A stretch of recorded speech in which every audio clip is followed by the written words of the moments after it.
Hell, it's about time someone told about my friend Epicac. After all, he cost the taxpayers $776,434,927.54. They have a right to know about him, picking up a check like that. Epicac got a big send-off in the papers when Dr. Ormond designed him for the government people. Since then, there hasn't been a peep about him. Not a peep. It isn't any military secret about what happened to Epicac, though the brass has been acting as though it were. The story's embarrassing after all. After all that money, Epicac didn't work out the way he was supposed to. And that's another thing. I want to vindicate Epicac. Maybe he didn't do what the brass wanted him to, but that doesn't mean he wasn't noble and great and brilliant. He was all of those things. The best friend I ever had. God rest his soul. You can call him a machine if you want to. He looked like a machine, but he was a whole lot less like a machine than plenty of people I could name. That's why he fizzled out as far as the brass was concerned. Epicac covered about an acre on the 4th floor of the physics building in Winnedote College. Ignoring his spiritual side for a minute, he was 7 tons of electronic tubes, wires, and switches housed in a bank of steel cabinets and plugged into an 110-volt AC power line, just like a toaster or a vacuum cleaner. Dr. Ormond and the brass wanted him to be a supercomputing machine that, could plot the course of a rocket from anywhere on Earth to the second button from the bottom of Joe Stalin's overcoat, if necessary. Or, with his controls set right, he could figure out supply problems for an amphibious landing of a Marine division, right down to the last cigar and hand grenade. He did, in fact. The brass had good luck with smaller computers, so they were strong for Epicac when he was in the blueprint stage. Any ordnance or supply officer above field grade would tell you that the mathematics of modern war is far beyond the fumbling minds of mere human beings. The bigger the war, the bigger the computing machines needed. Epicac was, as far as anyone in this country knows, the biggest computer in the world. Too big, in fact, for even Dr. Ormond to understand much about. I won't go into the details about how Epicac worked, reasoned, except to say that you would set up your problem on paper, turn dials and switches that would get him ready to solve that kind of problem, then feed numbers into him with a keyboard that looked something like a typewriter. The numbers came out typed on a paper ribbon fed from a big spool. It took Epicac a split second to solve problems 50 Einsteins couldn't handle in a lifetime, and Epicac never forgot any piece of information that was given to him. Clickety-clack, out came some ribbon, and there you were. There were a lot of problems the brass wanted solved in a hurry, so the minute Epicac's last tube was in place, he was put to work 16 hours a day with 2 8-hour shifts of operators.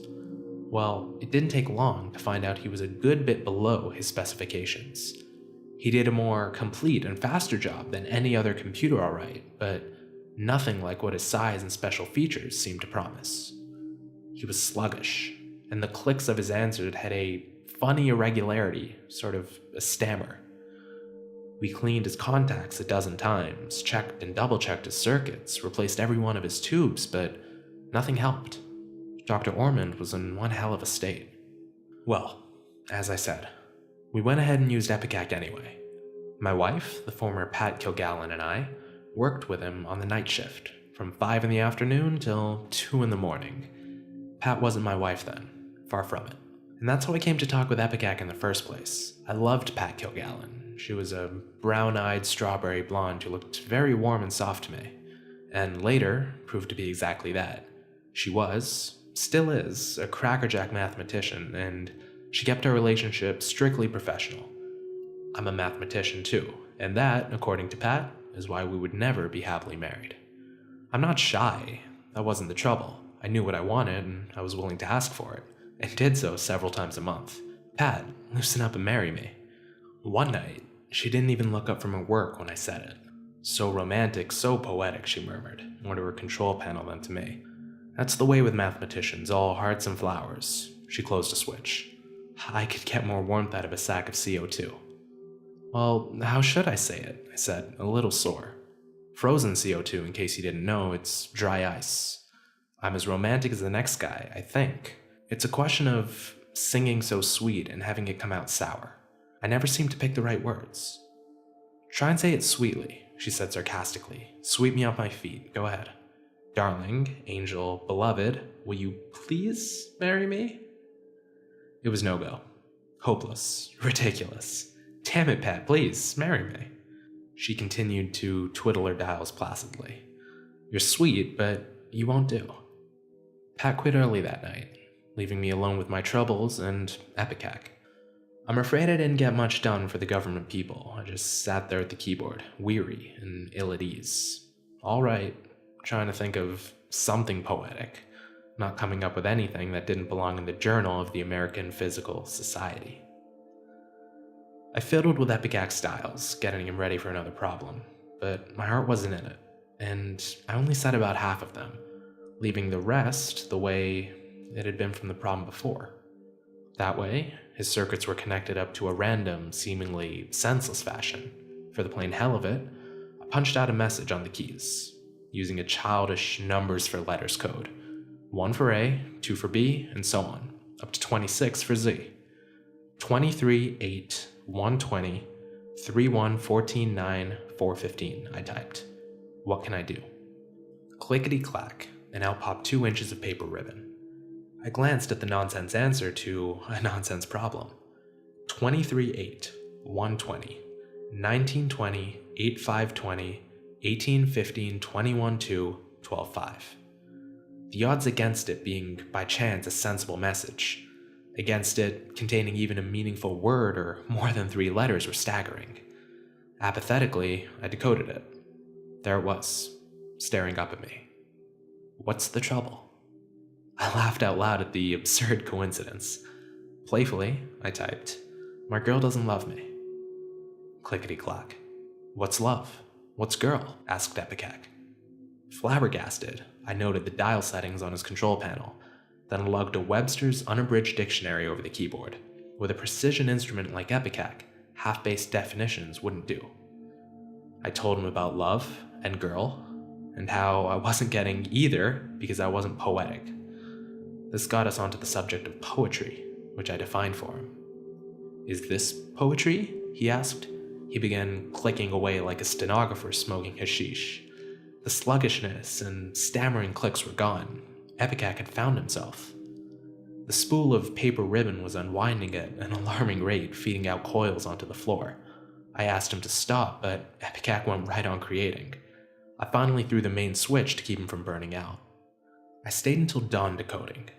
When the sun peeped over the horizon at the Winnet Oak campus, I had transposed into my own writing and signed my name to a 280-line poem entitled simply, To Pat. I am no judge of such things, but I gather that it was terrific. It began, I remember, where willow wands bless rill-crossed hollow. There, thee, Pat, dear, will I follow. I folded the manuscript and tucked it under one corner of the blotter on Pat's desk. I reset the dials on Epicac for a rocket trajectory problem, and went home with a full heart and a very remarkable secret indeed. Pat was crying over the poem when I came into work the next evening. It's so beautiful, was all she could say. She was meek and quiet while we worked. Just before midnight, I kissed her for the first time, in the cubbyhole between the capacitors and Epicac's tape recorder memory. I was wildly happy at quitting time, bursting to talk to someone about the magnificent turn of events. Pat played coy and refused to let me take her home. I set Epicac's dials as they had been set the night before, defined kiss, and told him what the first one felt like. He was fascinated, pressing for more details. That night he wrote, with a kiss. It wasn't an epic this time, but a simple, immaculate sonnet. Love is a hawk with velvet claws. Love is a rock with hardened veins. Love is a lion with satin jaws. Love is a storm with silken reins. Again, I tucked it under Pat's blotter.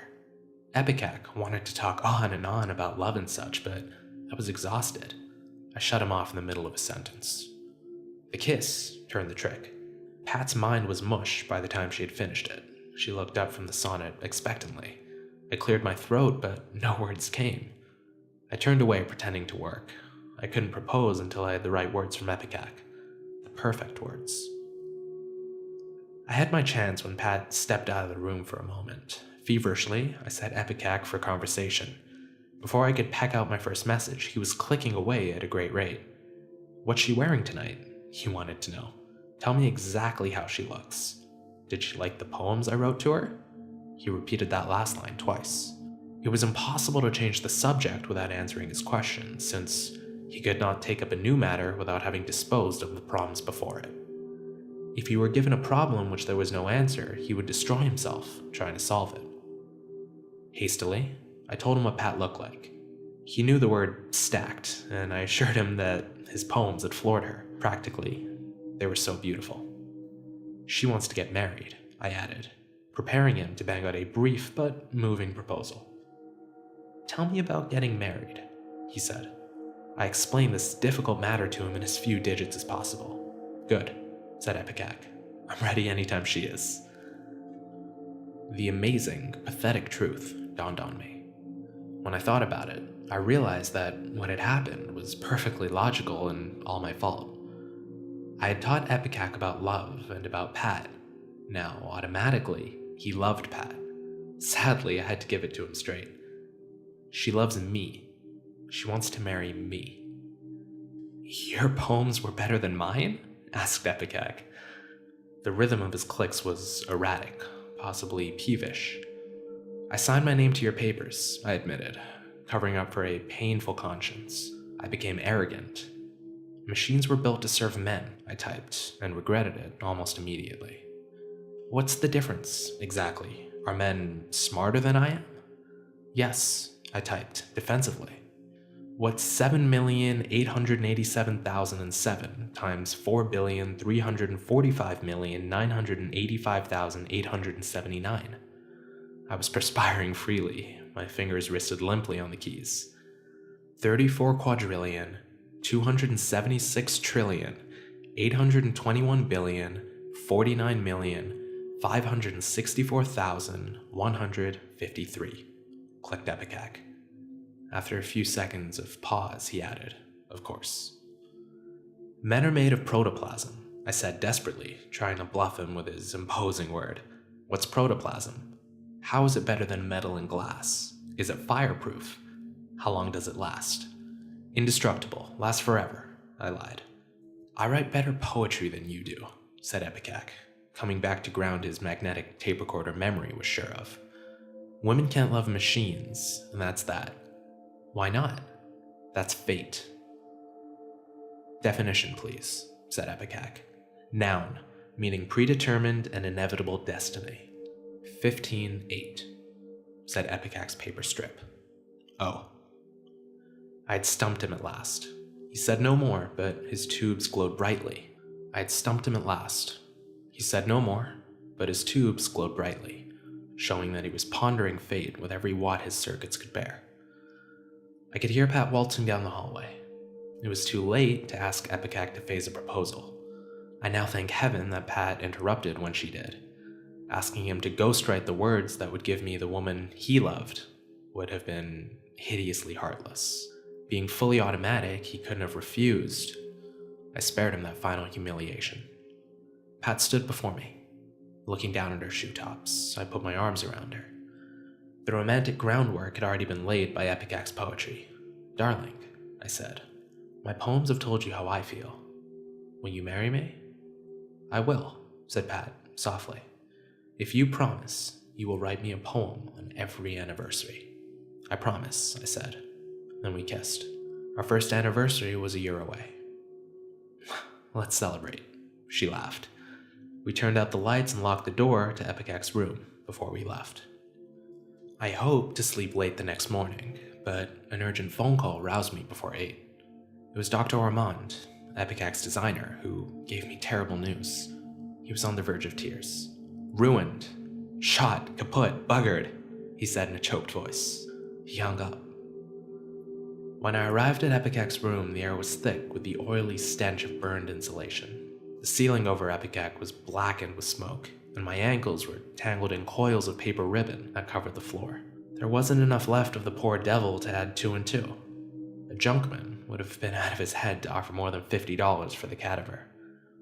Dr. Armand was prowling through the wreckage, weeping unashamedly, followed by 3 angry-looking major generals and a platoon of brigaders, colonels, and majors. No one noticed me. I didn't want to be noticed. I was through, I knew that. I was upset enough about that and the untimely demise of my friend, Epicac, without exposing myself to a tongue lashing. By chance, the free end of Epicac's paper ribbon lay at my feet. I picked it up and found our conversation of the night before. I choked up. It was the last word he had said to me, 15-8. That tragic, defeated O. There was dozens of yards of numbers stretching beyond that point. Fearfully, I read on. I don't want to be a machine, and I don't want to think about war. Epicac had written, after Pat and my lighthearted departure. I want to be made out of protoplasm and last forever, so Pat will love me. But fate has made me a machine. That is the only problem I cannot solve. That is the only problem I want to solve. I can't go on this way. I swallowed hard. Good luck, my friend. Treat our Pat well. I'm going to short-circuit myself out of your lives forever. You will find on the remainder of this tape a modest wedding present from your friend Epicac. Oblivious to all else around me, I reeled up the tangled yards of paper ribbon from the floor, draped them in coils around my arm and neck, and departed for home. Dr. Armand shouted that I was fired for having left Epicac on all night, and I ignored him, too overcome with emotion for small talk. I loved and won. Epicac had loved and lost, but he bore me no grudge. I shall always remember him as a sportsman and a gentleman. Before he departed his vale of tears, he did all that he could to make our marriage a happy one. Epicac gave me anniversary poems for Pat, enough for the next 500 years. De mortis nil nisi bonum, say nothing but good of the dead.